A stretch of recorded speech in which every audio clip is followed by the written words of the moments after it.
Aloha and welcome to the Hawaii Reopening Consortium webinar. This is the seventh in a series of 8 webinars happening every Tuesday. My name is Sandy Santiago Narvez, and I'm the Director of Sales and Marketing at the Ritz-Carlton Residences Waikiki Beach. And my name is Toby Tamai, and I am the president of a local agency called AT Marketing. This series is a collaboration between the Travel Industry Management International and the Shidler College of Business Administration Alumni Associations. The idea for this series was born from a simple discussion that evolved into the realization of need. We needed to hear from our leaders in our various industries. We needed them together, united, and we needed to have them help us determine our plans to reopen successfully. But ultimately, this series is about you. So please, if you have any questions for the panelists, drop them in the Q&A box, and our moderators will monitor it and select as many as we possibly can by the end of the webinar. These webinars are offered at no cost by the 2 alumni associations. They are designed to stimulate ideas for solutions that can be implemented by key tourism leaders, large and small business owners, employees working in the tourism industry, college students studying the travel industry or related fields, and the general public. Topics include tourism, health and safety, an update from the airline and hotel industries, restarting businesses in retail and dining, and a special webinar focused on recovery of tourism from Japan. The goals of these seminars is to deliver information that can save small businesses, save jobs, and provide hope to our attendees with positive and forward-thinking messages. You can find our recordings of our previous webinars at shidler.hawaii.edu/reopening tourism. Additionally, the Shidler College of Business recently started a new fundraising campaign called Shidler Strong. Proceeds raised will help us provide critical funds for our students and our programs and help us perpetuate our legacy of excellence for the college. If Shidler has touched your life or you're receiving value from these webinars, we encourage to give what you can. No gift is too small, and it helps us move forward in creating a bright future for our community. Together, we can keep Shidler strong. Since these seminars are during the day, we are featuring UH Shidler College of Business or Travel Industry Management restaurants that are owned and managed by an alumni. Today's restaurant is Koa Pancake House, and today I'm eating a Florentine Benedict roadside of whole wheat toast. I would also like to mention the producers behind this webinar today, Evan Leong, CEO of Brain Gain Hawaii, and Buddy Leong, Executive Director of Virtual Student Experiences. Wow, that looks great. I also got my Koa Pancake House. It's a Venadosh pork with home fried potatoes. For those tuning in, you can go online until November 15 and enter Reopen Hawaii at the Koa Pancake House website, and they'll give you 15% off. Once again, that's Reopen Hawaii, and you can eat this delicious Venadosh pork. And I'm going to eat it right now while I watch you guys on the seminar. I'll see you guys later at the end. Mahalo Koa Pancake House for the generous discount to our webinar attendees. All right, let's get on to the webinar. Let's meet our moderators today. Representing the UH Shidler College of Business Alumni Association is Diane Fishenbrook. She is an EMBA of 2011. She is a financial advisor for Northwestern Mutual and will be joined by the Travel Industry Management International's Christy Lowe. She graduated in 2001 with a Bachelor of Science. She's the Director of Human Resources at Koa Pancake House. Take it away, ladies. Thank you, Sandy and Toby, for allowing us to moderate the restaurant and food industry discussion today. Please enjoy your Koa Pancake House breakfast or lunch while we continue the show. The company's restaurant location just opened this morning for dine-in service with strict implemented COVID procedures, and we're excited to welcome our customers to eat in again.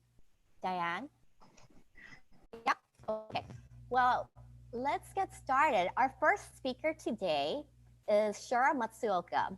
Aloha, everyone. My name is Cheryl Matsuoka, the Executive Director of the Hawaii Restaurant Association and the Hawaii Restaurant Association Educational Foundation. Mahalo to our hosts and organizers. I'm so honored to be on the panel of leaders from our food service industry. And of course, you know, our industry, the food service industry, has been hugely impacted by COVID-19. And as always, the HRA has always taken the safety of our employees and guests as the #1 priority. And we agree that we need to get a hold of this pandemic. And we know that for all of our businesses, cash flow has been incredibly tight already. A lot of our businesses in the food service industry are trying to catch up on paying their vendors from our first shutdown, and on top of the vendors, back rent, just keeping the doors open by paying their insurance and bringing the employees back. I just wanted to mention a little bit about the Hawaii restaurant card. I thought this would be a great platform, Toby.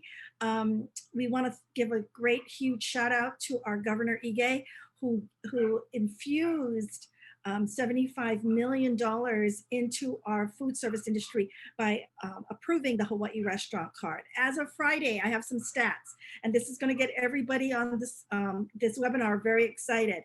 As of Friday, 116,000 cards were sent out, 105 cards were activated, which is 90%, 58 million dollars has been loaded on the card, and as of Friday, $26 million has been spent in our restaurants and food service industry. That's a 45% of the amount loaded on the cards. 748,000 transactions were done at an average of $35 per ticket. And in the restaurant industry, ticket is really important. The reason we want to thank Ige is because our food service industry, as the restaurant card gets used, then what happens is it trickles all the way down. It trickles down to our Hattas and all of our vendors, all of our suppliers, all of our food service partners. So we want to thank the governor for approving this, and we look forward to more initiatives like this to infuse more money into our restaurant and food service industry so we can bring our employees back and we can keep that supply chain going. Thank you. Thank you, Cheryl. Our next panelist is Russell Hatta. Russell Hatta is the chairman, president, and CEO of the 107-year-old Hatta and Company Limited, the largest independent family-owned wholesale food service distributor servicing the state of Hawaii. Russell is the grandson of Hatta's founder and namesake Yoichi Hatta, and is credited with the company's turnaround in the 1990s and its current expansion, which encompasses 5 locations, including Chef Zone. Russell founded Chef Zone nearly 6 years ago, Hawaii's first food service club positioned for food service operators, but also open to the public. Russell's company also acquired King Specialty Foods in 2018 and extended their services even further on Oahu and Maui. He received his Bachelor in Business Administration with a finance degree and Executive MBA from the University of Hawaii Shidler College of Business. Please welcome Russell. Thank you very much, Christy. I hope everybody can hear me okay. So I was asked to answer a question, and let me go ahead and read the question. One of your most successful COVID pivots has been the Chef's Box and creation of pickup and delivery services. Is there something you are working on in 2021 that will also help pivot your business in a new stream of revenue, such as perhaps Chef's Zone delivery into hotels or timeshare?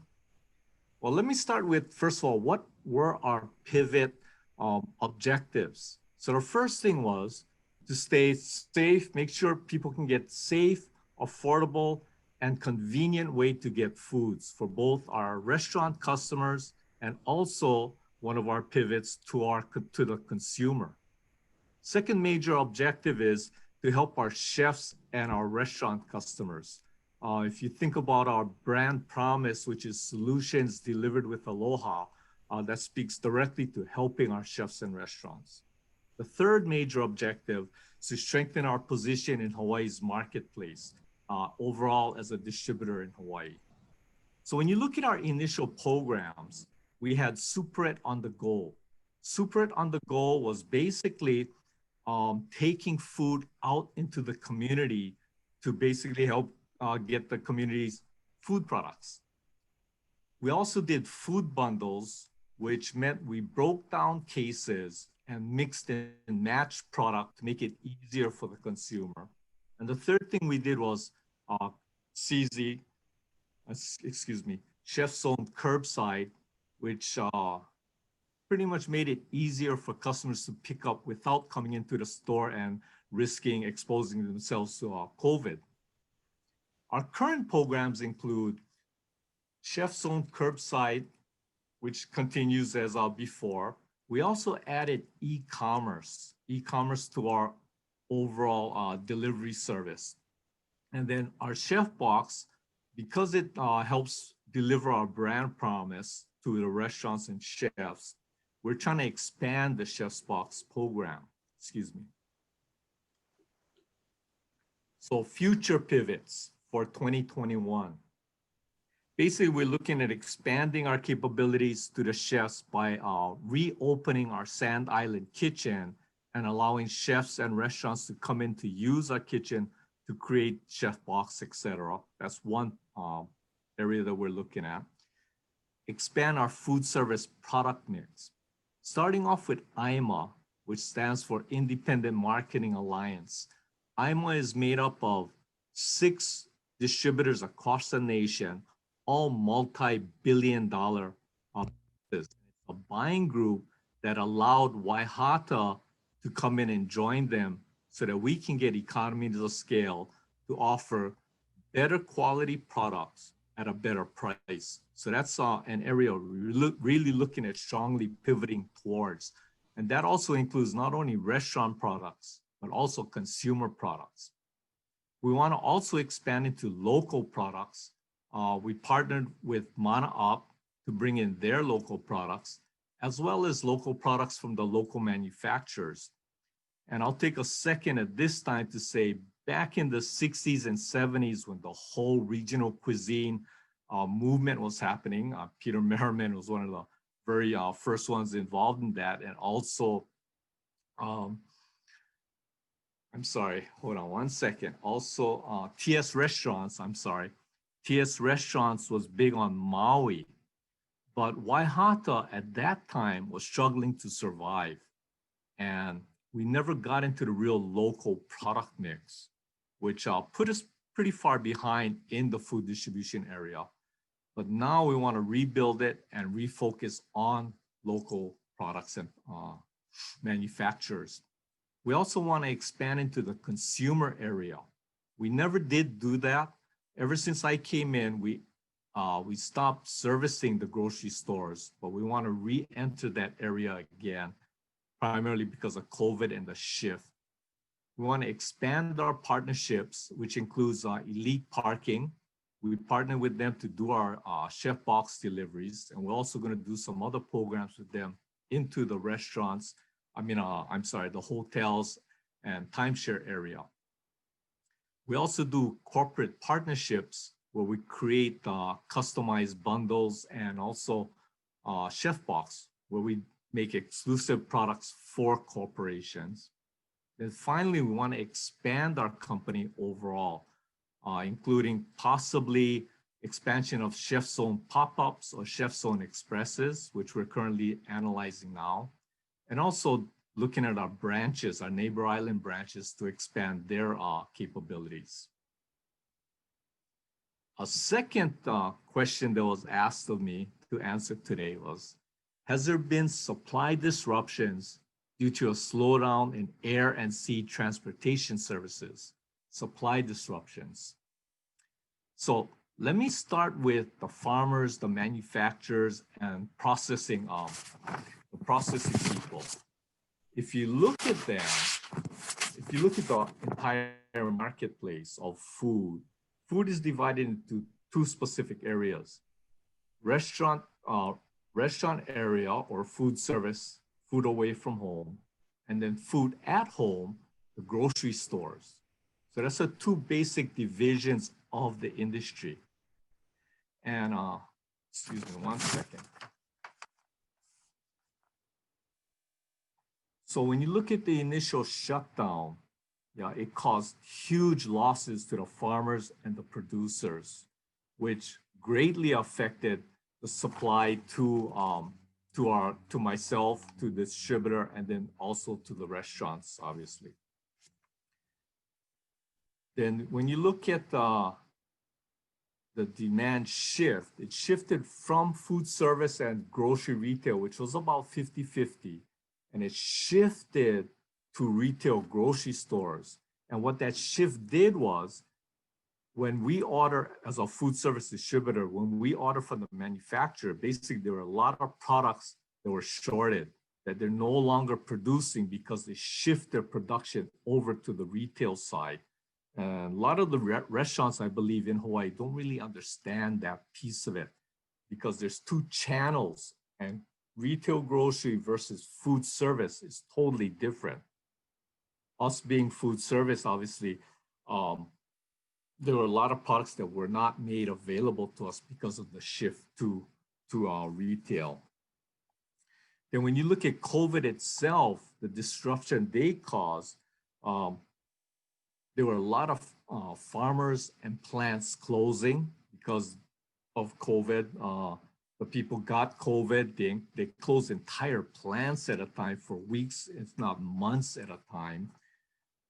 SKU rationalization, because of the shift in demand and the lower demand of food service, they started decreasing the amount of products that were supplied. Then finally on the food service restaurant side, basically there were a lot of shortages. So these things all very much affected the supply chain to the restaurant food service side. Excuse me. When you look at Hawaii logistics, it takes 3 to 5 weeks to get to order products. So when the state closed the restaurants back the first time, I believe was in April, when the state closed, although we had no demand, products kept on coming into our distribution center for 3 to 5 weeks. As such, we were overstocked about 7.5 million. And then when you look at the perishable products, all the restaurants lost money in that area, whether it's milk or yogurt and things like that, anything perishable, they lost or donated. Us as a distributor, we lost or donated over $1.5 million worth of product. So that put a major strain on the whole system. So let me ask a question. What happens when demand resumes, but when demand resumes, but menus change? Basically, it causes a heck of a lot of disruption. Then when you look at our computer systems bases the orders that it places based on historical usage. But with COVID, that all went out the window. So basically the total supply system, when you talk about disruption, it was totally disrupted. We can no longer get a lot of products. A lot of products are shorted from us. Then internally, we don't know what the restaurants are going to order. Some of the restaurants did inventory menu rationalization. So they eliminated menu items, they added menu items, and basically made it very, very difficult overall. So getting back to the air and sea shipments, on the air side, because there are no longer wide body planes coming into Hawaii, a lot of the air shipments basically disappeared or raised greatly in price. On the ocean side, there was very little disruption, very little changes there, except for weather conditions and things like that. But another area that most people don't realize is on the mainland, the trucking side, a lot of the trucking companies either went under or stopped servicing, so the prices all went up. So overall product availability, the supply disruption made it very unpredictable for wholesalers, made it almost impossible for us to reorder. We don't know what to reorder. And there were price increases all over the lot. So that's a lot of the supply chain disruption. I know I'm kind of spotty in the way I explained that, but it has been very, very difficult. With that, should I turn it over to Christy? Well, thank you, Russell, for going into the questions that we had for you. We're going to move on to introducing Peter, and Diane will carry on from here. Diane? Thank you. Thank you, everybody. Yeah, we're going to continue on with Peter. Let me go ahead and start his intro. So next up is Peter Merriman. Peter has been a culinary pioneer in Hawaii for over 30 years. Known as the original locavore, Peter is a vocal champion of Hawaii's farmers, ranchers, and fishermen. His restaurants showcase island-grown and harvested foods through simple preparations that reflect the myriad flavors of Hawaii's multiculturalism. Dubbed the Pied Piper of Hawaii regional cuisine by the Los Angeles Times, he is a continuing inspiration to Hawaii's thriving culinary scene. In 1988, Peter opened his signature upcountry restaurant, Merriman's, in Waimea on the Big Island of Hawaii, and now runs multiple Merriman locations, Monkey Pod Kitchen, Moku Kitchen, and the Beach House. Welcome, Peter. Hi, Diane. Thank you. And thank you to everybody at the Shidler Alumni Foundation. I'm really kind of intimidated being here with all you guys with graduate degrees and business MBAs. This is like, wow, it's kind of scary for me to be here, but I'm really happy to be here and excited. It was fun to listen to Russell because he said that they were struggling to survive. And when we started our restaurant in 1988, we were buying from Hatta, and they had some real specialty products that nobody else had. And it's so interesting 30 years later to see them transitioning into local products. So it's very, I think they were more Asian-based products at that time.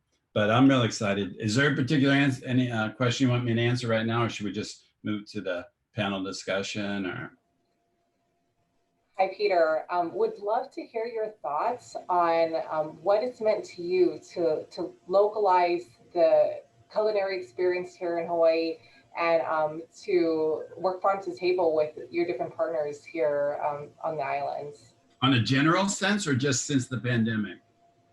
Both. Maybe you can touch upon both. Well, on the overall experience of having worked with the local farmers and so forth is probably the most rewarding thing I've done in my entire life, other than have a family.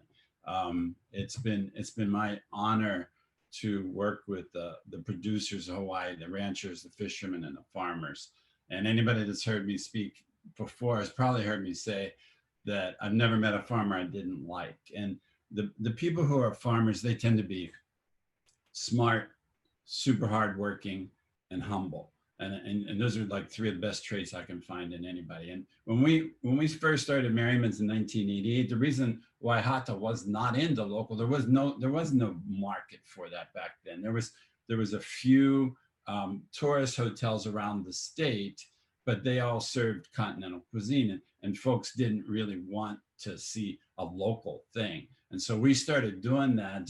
And really what we did initially, what we were doing, we would buy from local producers because we wanted the best product. Russell was talking a little bit about how things are shipped here.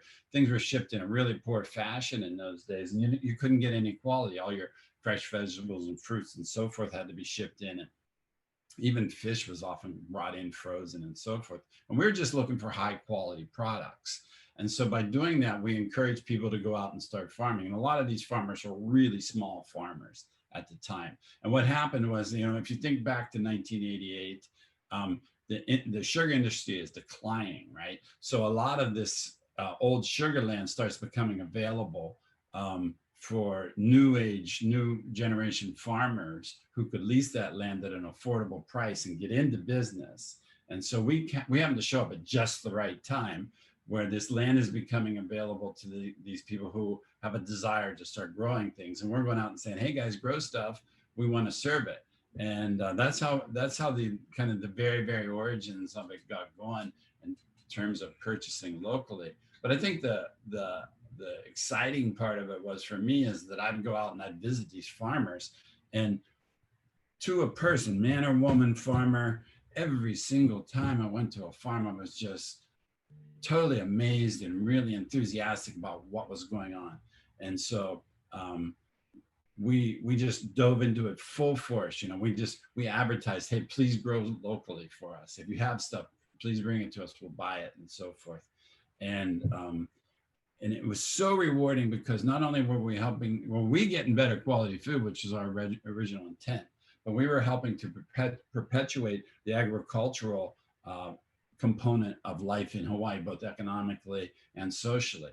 And it's been so very rewarding to have this be part of my experience over the last 30 some years in Hawaii. So that's it. Thank you.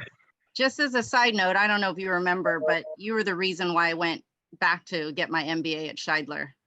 It was that momentous conversation we had in Waimea that one day, and you asked me what was next, and I said, I think I want to get my MBA. And when I went back to Oahu, I looked into Shidler, and there I was a couple years later with the degree. I'm so glad you didn't say I want to rob a bank. I mean, right. Yeah, but what you've done for the industry has been amazing. So we do appreciate it. And I do know we have some more questions coming up for you later. Next up, we have Jackie Reed. I'm going to share her bio. Okay, Jackie Reed is the CEO of TS Restaurants, a family-owned, privately held company with 13 restaurants in Hawaii and California. Jackie began her restaurant career in 1989 as a hostess at Leilani's on the Beach, part of the TS Restaurants family. She now oversees a number of restaurants in Hawaii, including Duke's Waikiki, Hula Grill Waikiki in Kaanapali, Kimo's, Keoki's Paradise, and Leilani's on the Beach. Jackie is on the board of directors of the San Diego Bowl Game Association, the Hawaii Visitors and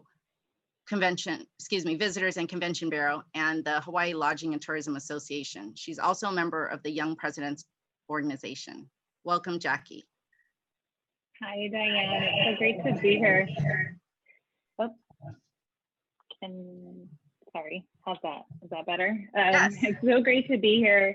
I really appreciate the Shidler Alumni Association and the travel industry management teaming up to put a spotlight on our industry. It's been rough. It's been a really rough road, and just to feel that support that we have from the communities makes all of the difference. We really appreciate that. It's funny, Peter says that he was intimidated on being on this panel with people from Shidler. I'm intimidated being on this panel with Peter and Russell and Cheryl and Chris. So it's really exciting to be a part of this illustrious group. So if I just talk a little bit about TS, I mean, we're obviously in the thick of things, just like all of the restaurants are in the nation. The complexity that we have is dealing with 2 states. So we have restaurants in Hawaii and California, and then between the 2 states, we're also dealing with 7 different counties. And each county has their own set of restrictions around COVID. So, you know, from March 15th to now, it's really been difficult to make sure that we have the right information and to make sure that we're enacting all of the safety protocols that are most important. So because we had an information gap in the beginning, way back in March, what we decided was we were going to try to get as much information as we could, and then we were going to take the most conservative approach. So given that we have restaurants in all of these different areas, we just wanted to make sure that everybody was very clear that our #1 priority was safety. Safety of our TS Ohana, our employees, and then also safety for our guests. And so even if counties weren't necessarily restricting certain things, we might just be if we felt like it was the right thing to do. One of the examples of that is we decided to temporarily close dine-in in our Hawaii restaurants before it was actually mandated by Governor Ige. And that was just because we saw the trends of the virus, and we felt like to properly honor our mission and values, we needed to make that decision for ourselves and not wait for local officials to make that decision for us. So that's pretty much been our stance as far as COVID safety protocols and making sure that we have safety standards with reopening. We're always going to veer towards the most conservative regulation, the most conservative standards, so that we feel good that whenever anybody comes into our restaurant, whether it's to work or whether it's to pass through or whether it's to sit and dine with us, that we feel confident that we are doing everything in our power to keep them safe. So I know that this webinar is all about giving people hope, and we do have a tremendous amount of hope. I mean, the restaurant industry is filled with very determined, passionate people. I mean, so there's absolutely, we will find a way to get through this, but it's not at all easy, and it's not at all done. You know, we're at 50% capacity in most of our restaurants. Some of the restaurants are even lower than that. Some restaurants in California were at 30 or 25% capacity. I don't know any business that can survive a 50 to 75% decrease in volume, especially when it comes very suddenly. So, you know, even though I definitely want to project, you know, hope, and we're going in the right direction in a lot of places, this isn't over, and we have to remain diligent, and we still have a long road ahead. And part of how we're going to get through this is the support of the community, and we're so grateful to have had that. We're so grateful that our community has supported us, and we hope that the community also feels how much we're honored to be a part of the places that we're in. Just some lessons, you know, that we've learned is, you know, we're a 43-year-old company, so we don't typically move very fast. When you have 43 years of norms and habits, it's kind of hard to be agile and flexible at times. What this situation has done for us is it's given us a new lease on innovation. It's given us a new lease on flexibility. It's given us a new lease on the way that we do things and the speed at which we do things. And then we've also made sure that even though we're making very quick decisions, quicker than we've ever moved, that we're using our company values as a guide. So all of the decisions we come back, is this in line with our values? Because we need to make sure that we are who we say we are, and we are who we want to be. And so that's what we've been keeping in mind throughout this crisis. So again, I just want to take the time to really thank everybody who's supporting restaurants and restaurant related businesses right now. You know, we need you, we really do. And we're grateful for your support, and we're going to keep doing our very best throughout the industry to make sure that we keep you all safe, and that we can still provide jobs in order for people to be able to come in and have their special moments and create those timeless memories with us. Thank you, Jackie. I know it's not easy, like you said, with all that history behind you, but you guys have done wonderful over the years. And I know personally, I was with TS Restaurants during September 11th, and even in 2008, 2009, when it was rough.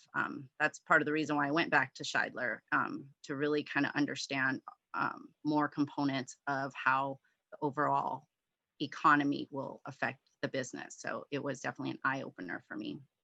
So I do appreciate everything that you're doing. And we do have more questions for you later on.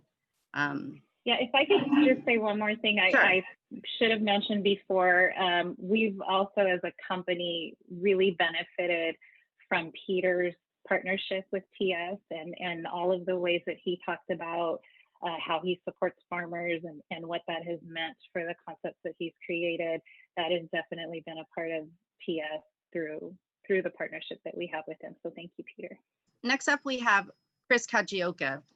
Chris is a Honolulu native and received his formal training from the prestigious Culinary Institute of America in Hyde Park, New York, where he earned his degree in culinary arts.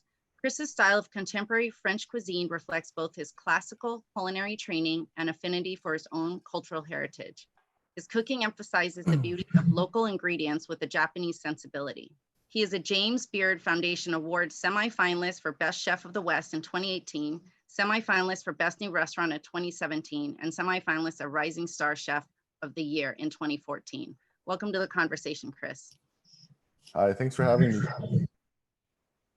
Definitely, you know, feel like the rookie on this panel.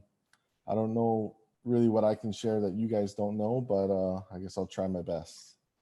So for me, this year was, obviously mentally very difficult. I was slated to open my new restaurant Miro in the third week of March, and I had a staff that was onboarded, trained, and we had probably about 8 to 10, private events and or buyouts, and obviously all that came to a halt in April, and from that point for me, your ego goes out the door, and you do whatever it takes to make sure that your staff is fed. For me, my biggest pressure is making sure that my staff is taken care of, and they don't worry about their check being affected. So I'll talk about at Miro.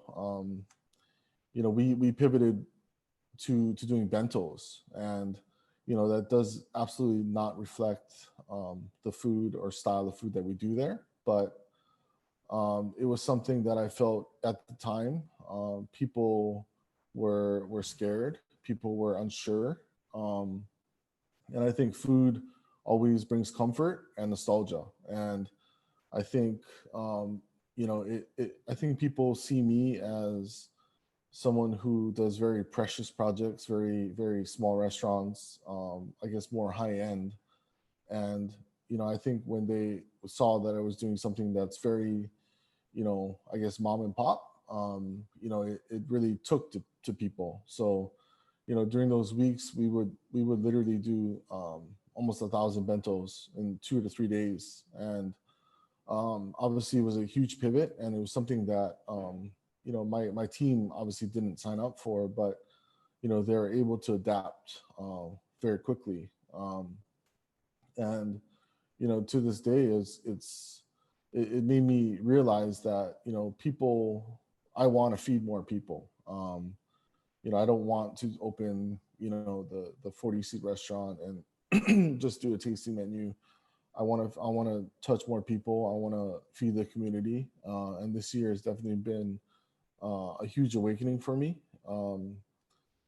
So, with that said, I'm here to talk about, I guess, expansion. And this year was going to be a big year for me, opening, I guess, 4 projects by the end of the year. And I guess what's difficult is that, obviously the timing, everything got pushed back.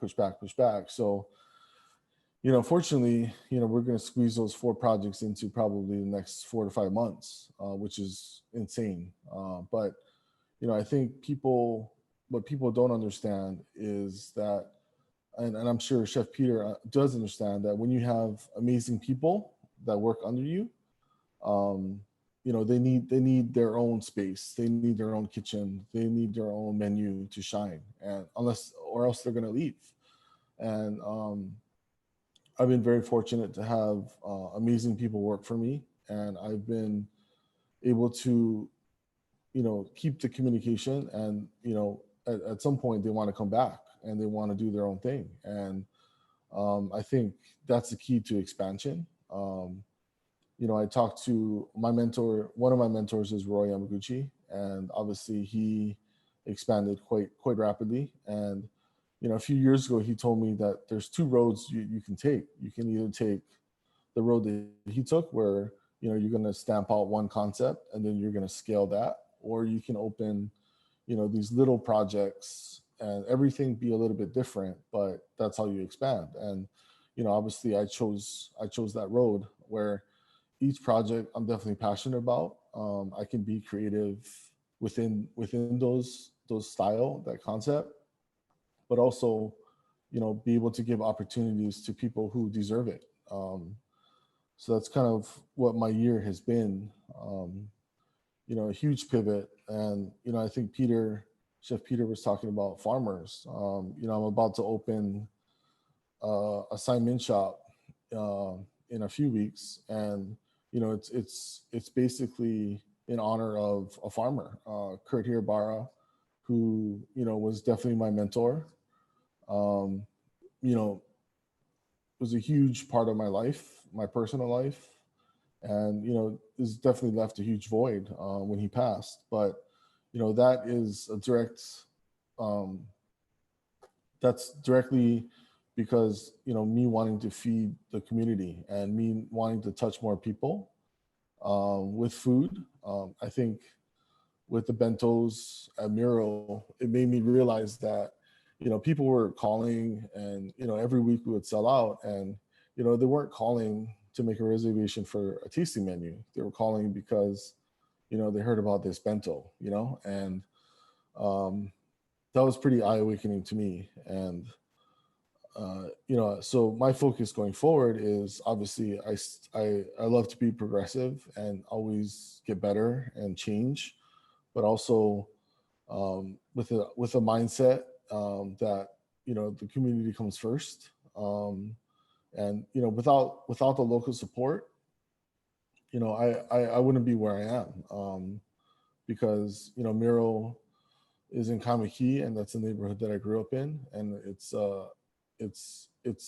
we were able to be okay because of that local support. And so that's basically the mindset going forward, is that I need to be in places and I need to feed people, because if tourism doesn't come back, then I'll still be okay. So that's kind of been my focus this year. And yeah, I mean, that's kind of it. Thank you, Chris. And thanks for sharing kind of your whole year. And I know there have been a lot of curveballs thrown, and I can't even imagine with all the different concepts you have going on. So I know everybody's excited for you and to really see what you've been able, what you and your team, and I really like that you stress your team, because that is really the core of why we do what we do. Right? Absolutely. So. I think I get way too much credit. I think, at Miro, I'll tell you, my chef de cuisine used to be my sous chef at Vintage Cave. And, after Vintage Cave, he left to LA for a few years. And really, the success of that place has to do with, Trevor, who's my chef de cuisine, and my corporate chef, Jason Peel. They really limit the work that I have to do. I've obviously shifted to be more of a restaurateur where, I deal with everything else. But, I think people give me credit for, that restaurant, but really I have 5 kids from culinary school who just graduated. I have a great chef de cuisine and a great corporate chef, and a great pastry chef. So I'm probably the least valuable person there, and I think that allows me to sleep at night. So I'm lucky. I have a good team behind me. That's great. Well, I've been trying to get one of those bentos at Miro, and it is a sold out item all the time. So I'm still on that quest, but looking forward to Papa Kurt's. Cool.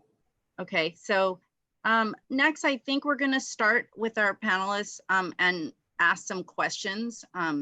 So maybe I can invite Christy to join me again, and we can work with everybody and try to see what questions that might the audience might have also. Great, thank you. And well, can we have all panelists turn on your cameras, but keep muted and not speaking. There are a few more questions. There are rounds of questions that we'll be going through, and please keep your response no longer than 2 minutes. So I'm going to start with Cheryl. Cheryl? Go ahead. The restaurant industry has been one of the Hawaii success stories in creating safe environments for employees and customers. Does the industry have a set of infection rate tiers, such as public schools have, that may eventually allow restaurants to uplift the restrictions? Unfortunately, the restaurants themselves cannot uplift the restrictions, but we have definitely shown our state government that our restaurants have very high safety standards. we do have attached to our restaurants a placard system. So if a government official or an inspector walks in and the servers or the hostess or the people in the kitchen are not wearing a mask, they can actually get a warning. And the second time they come in, they can actually get a red placard and be shut down. So if we're not following the mandates, yes, we can. So that really encourages all of our restaurateurs to be sure that they're following the state's mandates. Okay, thank you so much. The next question is for Peter. Peter, as one of the original chefs who developed Hawaii regional cuisine, you have successfully created multiple restaurant concepts that support locally sourced ingredients. Can you share your thoughts on where you see the future of our local food industry? What do you feel are the necessary measures that must be in place to help our local food producers and farmers to recover? Thank you. First, I want to get into, is it Uncle Kurtz or Papa Kurtz and have some Simon? And you kidding me? Come on, that sounds great. I have a personal feeling about this, and I'm not sure that's exactly what's going on in the zeitgeist in Hawaii. But I really think that it's part of a bigger issue, and the issue is that possibly tourists were loving Hawaii to death, and we had too many people in here coming to visit Hawaii. And so I've been promoting the concept of going to the high yield tourists, less tourists spending the same amount of money or more money. Now this actually dovetails precisely into where I think the agricultural community needs to be in Hawaii. And that's because everything grows better in Hawaii, but anything you grow in Hawaii, you can grow elsewhere more affordably and even ship it here and still cost less money. So what we need to sell is exceptional experiences. And part of that exceptional experience is the quality of the ingredient that we sell to people. And it's so simple to do. I know this is what Chris is doing. And is he buys that really good stuff from those farmers and then he sells it. And then he says, oh, they give me too much credit. Well, he's the genius to figure out that's what you got to do, right? And to keep it simple and get that super high quality thing across. So that's what I think needs to be done. In terms of what can be done via government to help our farmers and so forth, I think it's a really, really complicated question. Farming is really, really hard. And people get a lot of these ideas in their heads, these fantasies that they're going to go out and be a farmer. And can you tell me when I have like 10 seconds left on my 2 minutes? Well, you'll warn me. Okay. So I don't think we should overly encourage people to go into farming. Only the people that are tough enough and smart enough should be in farming. I'm really encouraged just for the people that you probably don't get to Maui, but there's this people that bought Hawaii cane and sugar. They bought like 36,000 acres.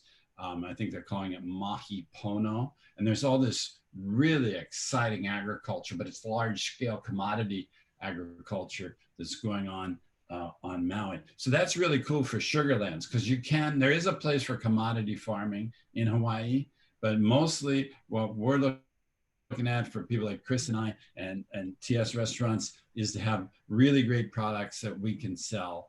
And it's really good for the small farmer to have this specialty farming. I call it boutique farming because we actually pay more for ingredients than the consumer does. When I buy tomatoes or locally grown green beans or lettuces from Hirabar Farms, whatever it is, I pay way, way more than you pay down at your local supermarket or over at Costco. So that's good for the small farmer who's not going to be in commodity production.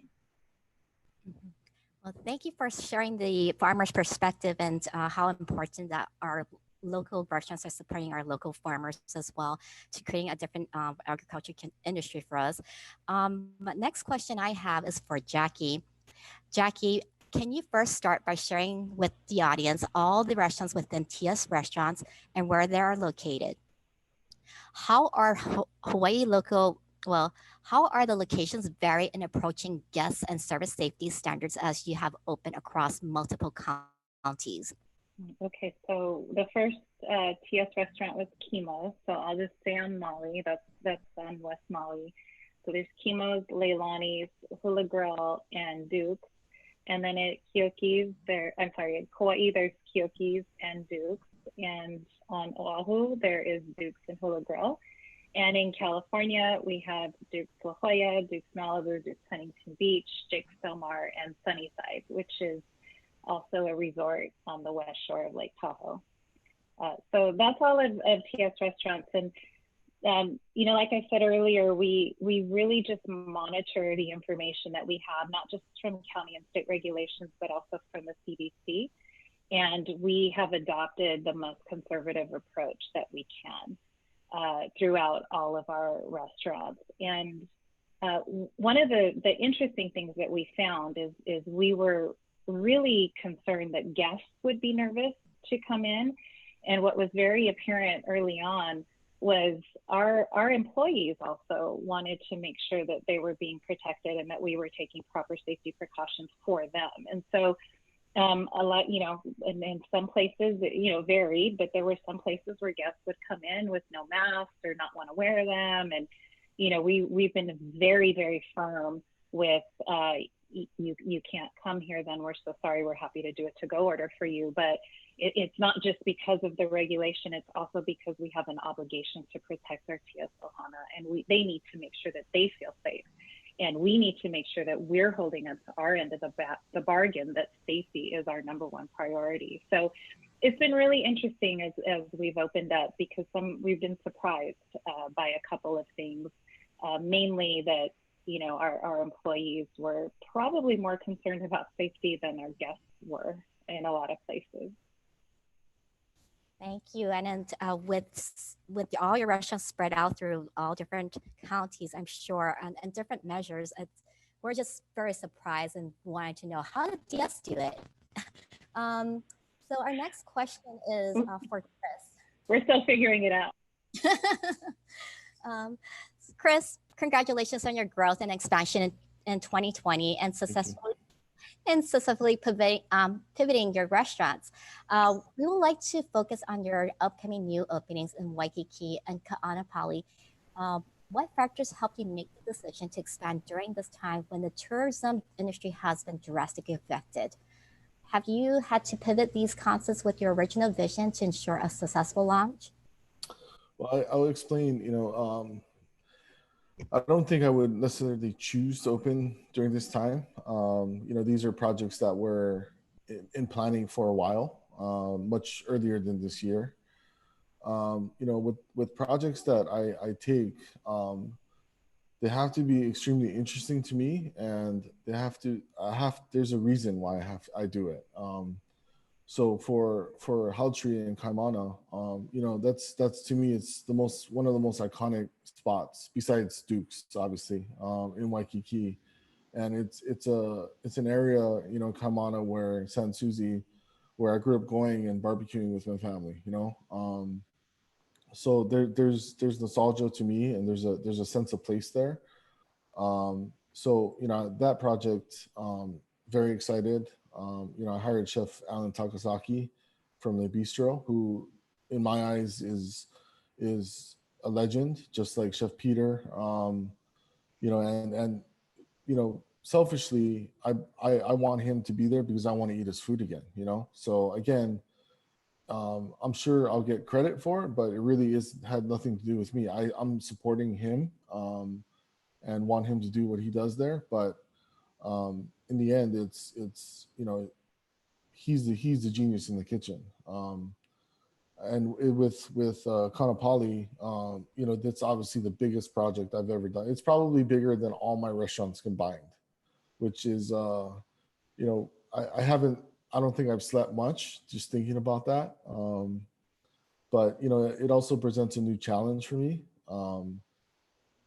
Like I said, the whole awakening this year for me was trying to feed more people and trying not to be so precious, and, you know, to use tweezers and just cook delicious food, you know.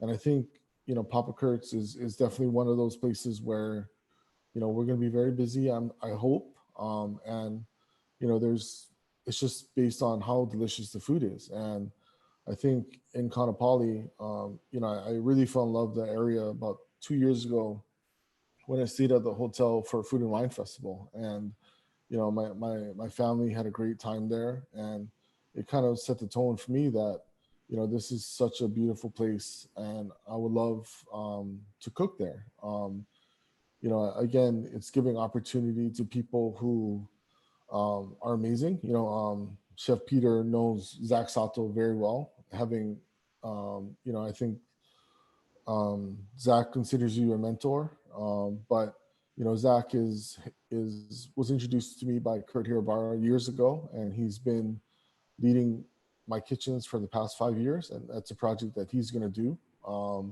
And I have complete confidence in the fact that he will execute, you know, delicious food. He's got amazing training. And I do also believe that, you know, Hawaii is Hawaii. Hawaii is going to come back.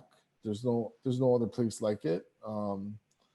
So, you know, at some point, I do believe that we're going to get somewhat normal. Like Chef Peter says, you know, you probably want to cut down the amount of people coming and just have a better, I guess, a better visitor, a more quality visitor, if that makes sense. But, you know, those two projects, I'm excited for. I'm not, obviously I'm nervous, but I'm very excited for. Well, I'm gonna move on and to have Diane to ask the next row of panel questions. Thank you so much, Chris. And I look forward to dining in your restaurants. Yes, we all do, Christy. So I do have the next round of questions, but I wanted to remind everybody who's listening, if you do have any questions that you'd like us to ask our great panelists, please go ahead and use the Q&A chat in the bottom of your Zoom screen and type them in there, and we'll do our best to get the questions out to our panelists. But in the meantime, Cheryl, I'd like to take it back to you and ask you, what are some initiatives the HRA has done to help restaurants innovate itself and pivot during this COVID time?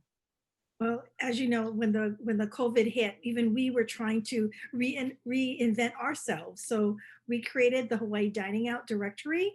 And originally it was just who was open and who was closed. And it's on our website. Anybody who wants to subscribe to our free newsletter can get all the updates from what's going on in the restaurant industry.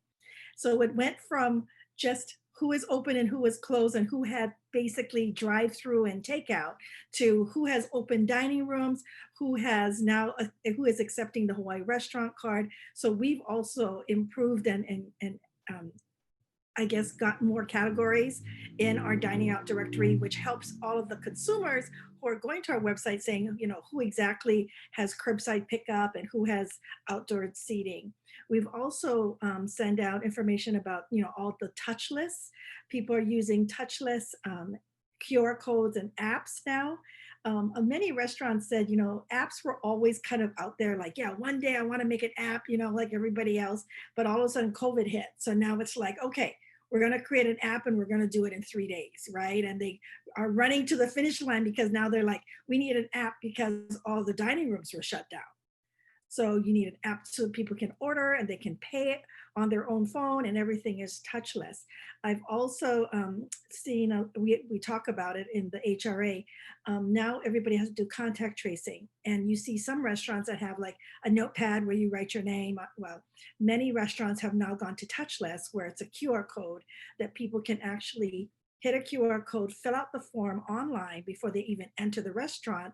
When they go to the hostess stand, the hostess says, yes, I see you've already completed our contact tracing form. Let me seat you to your table. So it's a lot more touchless, a lot more efficiency, because now you have something that's attached to your QR code for your contact tracing, which is either on a Google form or Microsoft Teams form. And now you've got that for the, you know, the duration of the 21 days that's mandatory for us to keep our lists. Yes, no, those have all been great ideas, and I definitely have seen the evolvement of that first one you were talking about when we are trying to find out where to eat and not really knowing who's open and who's answering their phone. And sometimes they would be open, but they couldn't answer their phone because they were just too busy. Yes. So it was really great to have all the information in one place. So thank you so much to you and the HRA for that. Thank you.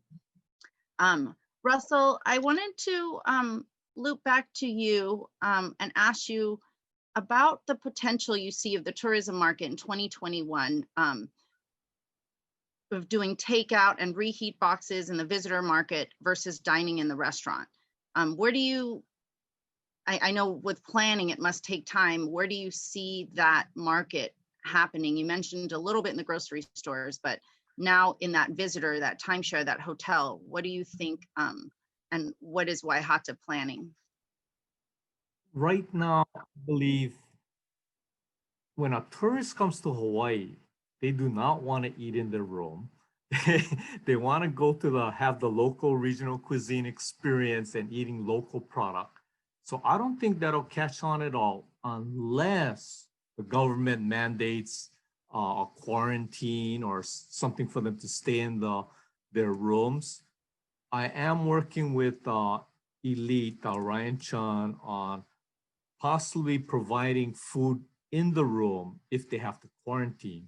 But other than that, I don't believe that's the route that the industry will take. And by the way, I want to apologize for earlier. I just went through all my questions. No, it's absolutely okay. We were excited to hear all your thoughts. Our next question is for Peter. Peter, you know, we've seen restaurants across the country, due to the mandates, adding new outdoor dining spaces to give the guests the safe alternative dining environment. Seen some pretty creative ones on the mainland too, where the setup has been quite interesting, but full of people dining outside on the streets. Your Honolulu location did a great job, and you successfully created a new open air outdoor dining space. Do you think this is a trend, or this is going to become part of your restaurant's identity moving forward? And then what are some additional shifts you see for the dining portion of the industry?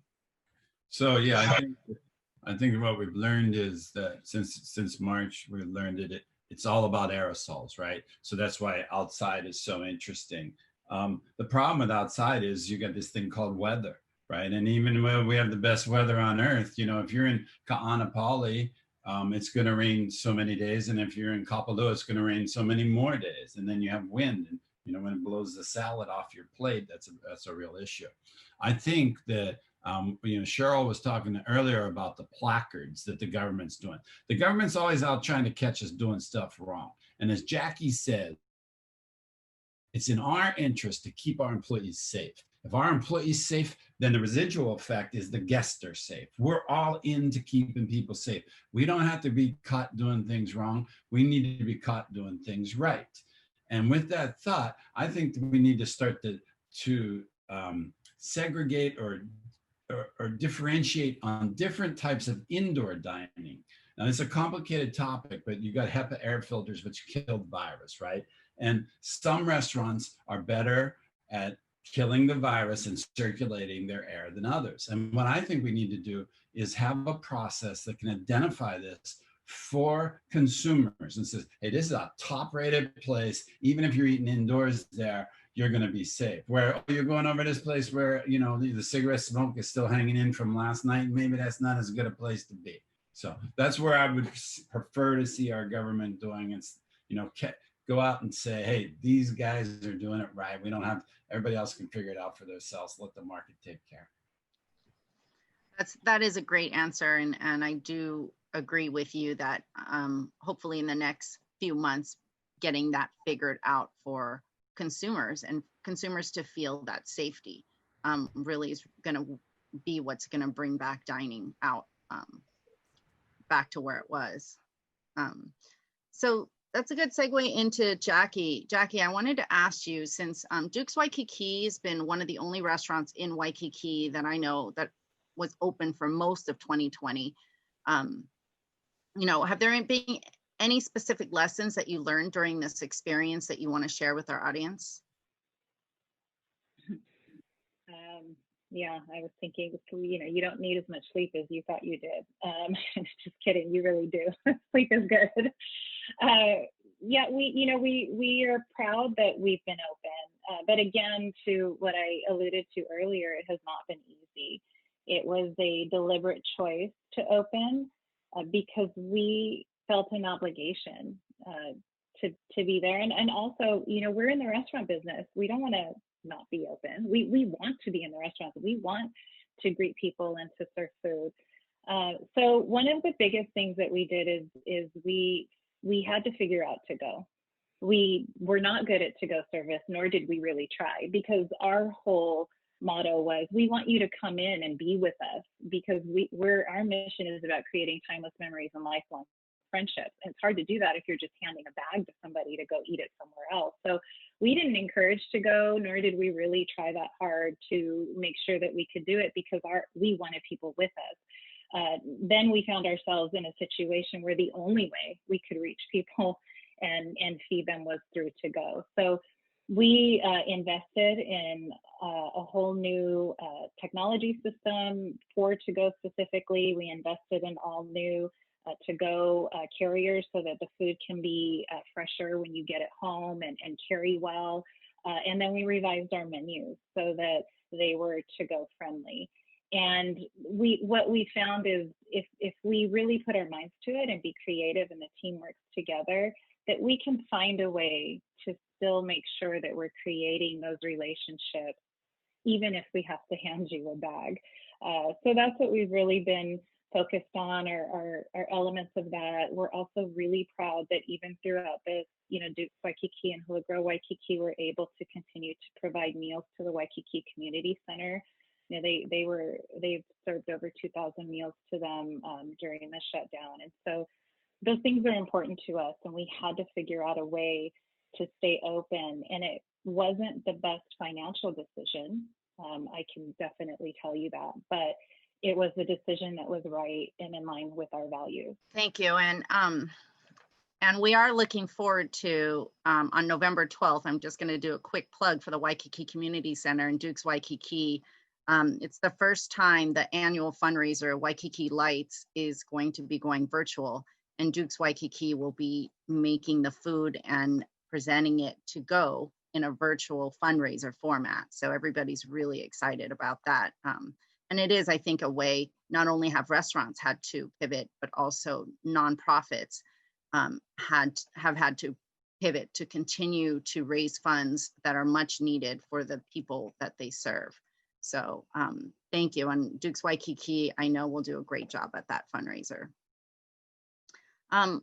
Now moving on to Chris. Chris, I wanted to also, speaking of nonprofits, touch upon what you committed to this year, and I think is absolutely amazing, that you committed to donating 10% of your own personal profits from your businesses to fund 3 Hawaii-based nonprofits. Can you take some time and share a little bit more about this and what prompted you to make this commitment?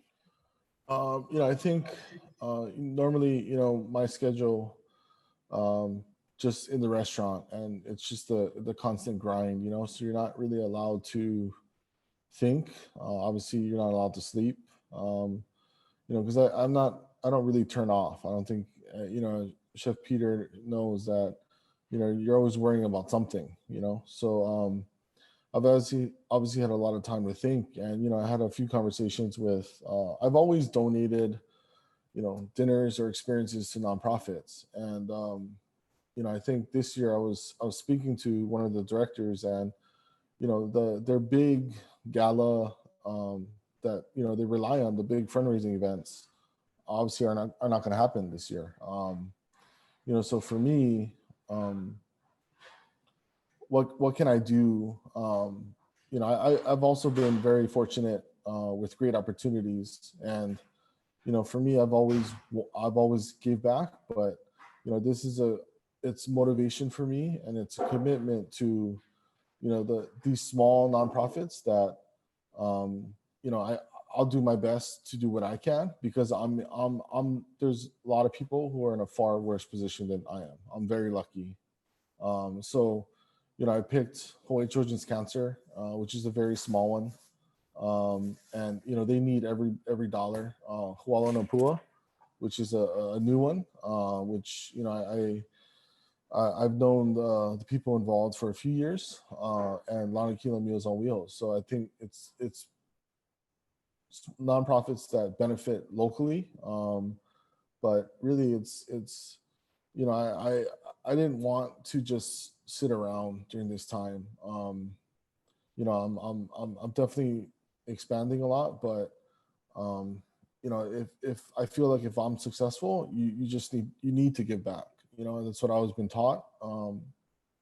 So, you know, that's kind of where I want to be for the rest of my career. You know, if I'm given great opportunities, then others should be as well.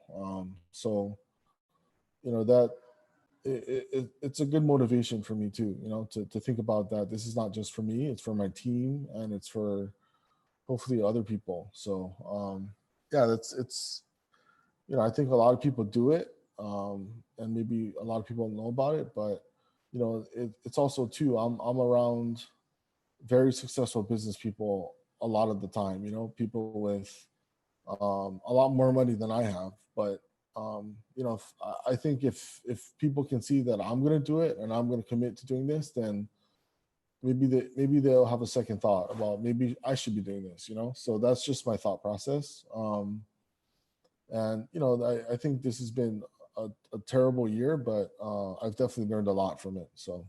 Thank you, Chris. And I do hope, I mean, I think it's very commendable what you're doing, and I do hope others do follow in your footsteps.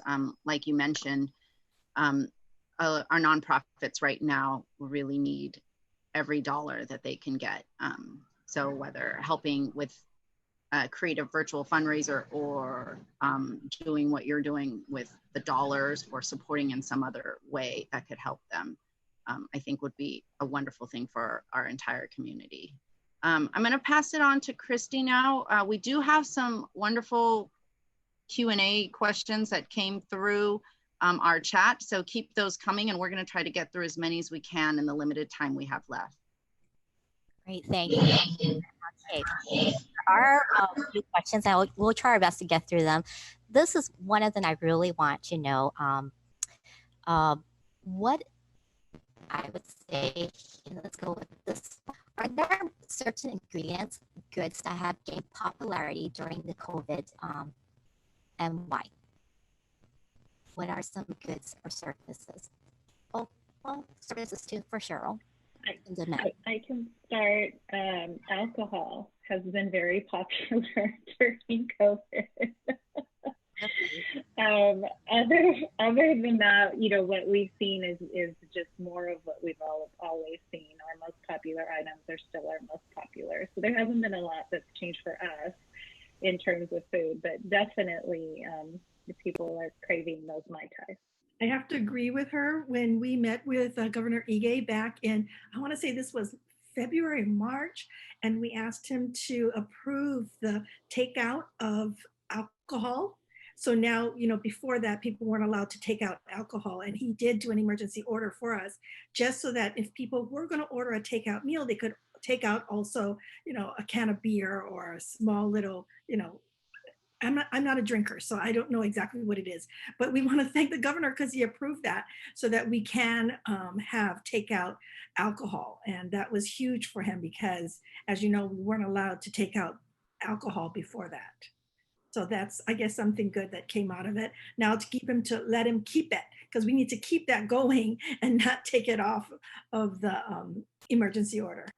Anyone else wants to answer this question or share about their experience? Resto, did you see any particular goods or ingredients were going out or selling really well at Hatta? It's kind of been all over the place. A lot of the traditional stuff that we've always sold is going, but I don't look enough, I guess, into the details of that, so I'll leave it to the other panelists. Diane, I will tell you what I've heard from the restaurants is that the comfort foods, Chris opening up a Simon restaurant. I heard that people during these kind of times really want the local comfort foods. And I've heard that those are the places where the local plate lunches and the lao laos, I mean, just it's comfort food during these times when it's so many, you know, uncertain times. I heard that that's a very popular thing. Yeah, I think on a national basis, along with that is the chicken and the hamburgers and a lot of the fast food type. Yes. items. I'm going to agree with you on that, Russell, because yes, even for the Hawaii restaurant card stats, we do see, like you said, right, the hamburgers and the chicken burgers and the zippies, we do see that up there. Yeah, please encourage the people to buy from the local companies, the local. Exactly. Please, please. What I hear is like it's burgers and alcohol right now, right? Simon. Great. Right, Else? I have a question that came up through, and maybe this will be good for Chris or Peter. And it's for any suggestions you could have for aspiring chefs, maybe some that are in culinary school right now. And Jackie, feel free to jump in, or anybody on our panel. What advice can you give to these aspiring chefs when they're seeing their possible places of employment, which are restaurants, closing, to have them continue to keep going on their dreams and keep aspiring to do what they want to do? So that's a great question. I think, first of all, I think anyone in school or training should definitely enjoy that time. Looking back, that was the easiest time in my life where I could just cook and be creative and not have to worry about, everything else. I think, the restaurant industry is extremely resilient, always has been. So, don't get your hopes down. I think the restaurant industry will be back. We're very creative people and hardworking and resilient. So we'll find a way to get back. This year has obviously been it's been extremely difficult, and a lot of our iconic places are closing. But I think a lot of those places will come back with a new concept. So my advice to anybody in culinary school is just continue to work hard, and hard work, no ego. Like Chef Peter says, that's like the two best traits for anybody. It has nothing to do with your resume or where you worked. It's how hard you work and how much willing you are to learn from learn and take advice. I think that's the best thing. Thank you so much. I have another question that. Wait, Christy, does Peter want to answer that real quick? Well, I agree with what Chris said. I have a more involved answer, which is doesn't necessarily directed at kids in culinary school right now, but I think there's a major restructuring that's going to happen to the restaurant industry in the entire country, and especially here in this state, and that has to do with the way leases are signed and the way they're guaranteed and the whole structure. I won't get into all those sort of details right now, but what it indicates is that there's going to be a lot of opportunities out there that are a year or 2 years away, or maybe they're 3 years away. I don't know when they're, and then that's not for when you're in culinary school, you got to think more than 3 years before you open your own joint. But there's going to be opportunity out there. So stay awake, keep your eyes open. Yeah, and I'd also like to add for starting a restaurant, take some business classes, have a basic understanding of business. Just from my experience, I've seen so many restaurants open up and close that, and the biggest problem is they don't understand business. And for anybody watching, every Wednesday morning at Chef Zone, we have a restaurant consultant here to help anybody planning on starting a restaurant. Yeah, I'd like to chime in to Russell's comment. I tell everybody who asks for advice about getting into the restaurant business is to take business classes and specifically take accounting, because that's where a lot of restaurateurs have trouble sometimes, and then you have to put your trust in someone else rather than having it with you. So take accounting classes as well. Yes, and I would definitely agree. I kind of did it in the backwards order. I did the restaurant business first and then went back to school. And that first accounting class really opened my eyes, and the P&L just made complete sense after that. and really understanding the balance sheet. And I do think restaurateurs needing to, whether you're the chef, thinking you're only going to need to be worried about food costs or the kitchen, it's not really true. It's the overall restaurant P&L and really understanding where those dollars are going and how you get most of it to flow, as much of it as you can to flow to that bottom line as you're building out your concept. So I do think all those points our panelists brought up are really great points. Christy, you have another question? Sure. Let's see. Wait. Let's add one more question. This one target for Jackie, Peter, Chris, if you can chime in. How and to what extent have you modified your business model to account for takeout and delivery to customers? Oh, yeah, everything about our business model is different except for our mission and values and our commitment to our communities, to our TS Ohana, and to our legacy of Aloha partners. So everything else has changed. We've completely restructured our home offices, our management teams, our job descriptions within the restaurant, and then a big part has been to really push to go. And so we've created different, pickup windows. Right now, Duke's Waikiki actually is in the middle of getting a window opened up that's on the pathway to the beach that's right on the outside of the restaurant. So we recognize that to-go service is a revenue stream that we need to cultivate. And we've also partnered where we can in different areas with delivery services as well. And we've also, in some locations, started our own delivery. So if you're, say, within a mile or so of some of our locations, there's an opportunity for us to deliver food to you. So we've definitely accounted for it. We're still working it out. We know it's here to stay, and we keep trying to make sure that we can deliver hospitality and aloha in those bags. That they carry more than just food. They also carry how important our guests are to us. Chris, I know you did a pivot in your to-go service, not only at Miro, but at Senya, which was an existing brand. And I know you stayed on brand with it, but you delivered a very different product. Did you have any thoughts on this? Obviously it took a lot of time to get comfortable. Both restaurants are not suited for takeout. The food,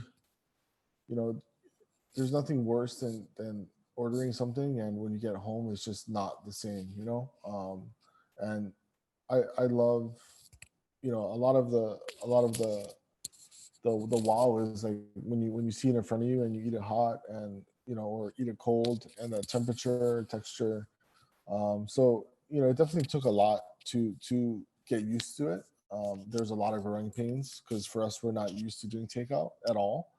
I think the only containers that we really had was the ones that people took home their leftover food. So, it took a lot of adjustment. But I think that's going to be the future, regardless of what you like or what you don't want to do. You have to get used to it and you have to get good at it. So it's not going anywhere. So yeah, it's been an adjustment, but you have to be really smart about, what Jackie says about tailoring your offerings to making sure that, if they do reheat it, it's at the same quality that you intended it to be, so it's always difficult, but it just takes some thought. That's it. Thank you, Chris. And thank you everyone, to all our panelists. I know we're running out of time. Do want to just show our appreciation that you guys have taken time out of your very busy days and probably gave up your sleep time in order to join us today. So we do appreciate that. And it's been a really engaging conversation today. So we're going to have Sandy and Toby close up the conversation. But thank you again to all of our panelists. Thank you, everyone. Hey, Toby, how's it? Am I saying this correctly? Vindal? How do you say it again? I don't know. I forget. I'm just eating it. So good. It looks delicious. Hey, pork, potato, and egg, good for takeout. Good. Still. No, How was your wonderful. Florentine Benedict? It's gone. It was Oh. awesome. Oh, wonderful. So for those who have an urge to eat now at Koa Pancake House, go online and use that code reopen Hawaii and get 15% off until the 15th. Okay, Toby, I think it's time. Okay, you put that aside. Good. To welcome everybody back. Thank you for your questions. They were on point and exactly what we needed to hear. Absolutely, they were. And we mentioned earlier, these free webinars are brought to you by the University of Hawaii Shidler College of Business and Travel Industry Management Alumni Associations. If you're enjoying these webinars and able to give, please consider a donation to the college's Shidler Strong campaign at shidlerhawaii.edu/strong. Now, if you would like to rewatch any part of this webinar, a recording will be posted on the Shidler College website. You will also find our previous 6 webinars there, and we recently started a page at shidler.hawaii.edu/reopening tourism. Please feel free to share our webpage to others who you think will get informational value from these webinars. Awesome. And hey, registration for our next and final, the 8th Reopening Tourism webinar, Impacts and Forecasts of the Activities, Events, and Wedding Industry. I mean, that industries have been just devastated from this tourism boom. So, I mean, it's tomorrow it starts. It's going to be next week, Tuesday at a special time, 10 o'clock. Our featured speakers are from the Hawaii Convention Center, Kualoa Ranch, Iolani Palace, Events International, Hawaii Wedding Style Magazine, and Wedding Week Hawaii. We got to see what we can do to help this market out, guys. Once again, you receive an email with registration. The webinar moves to 10 o'clock next week, Tuesday. Thank you again to our panelists for sharing your guidance and providing us with hope as we move forward through this time together. And thank you to all those in attendance. We appreciate your questions and all that you are doing to reopen our economy safely. See you for our 8th and final webinar next week.